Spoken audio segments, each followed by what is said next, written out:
再来关心的是，嘉义县民和国中野球队呢，顶礼拜五伫国道出车祸，拢总有7个学生受伤。迄当阵，因的司机就是因的教练，嘛，互人看到这基层体育运动的问题。即马嘉义县甲台南市政府是要求，不管是比赛也是训练，这教练拢袂使过来兼司机。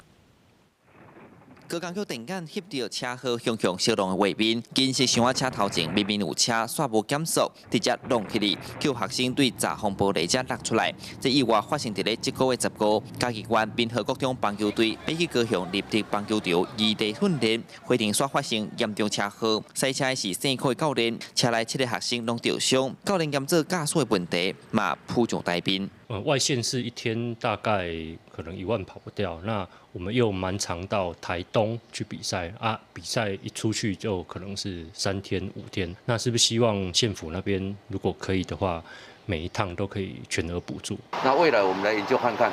是不是未来要请专业的车子啊，包括师，那未来在很多异地训练里面，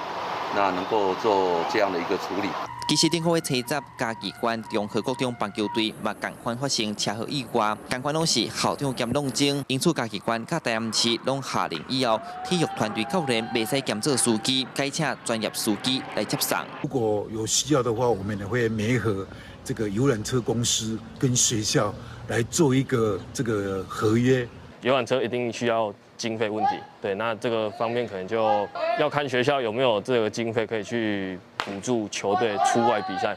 不只有棒球队啦，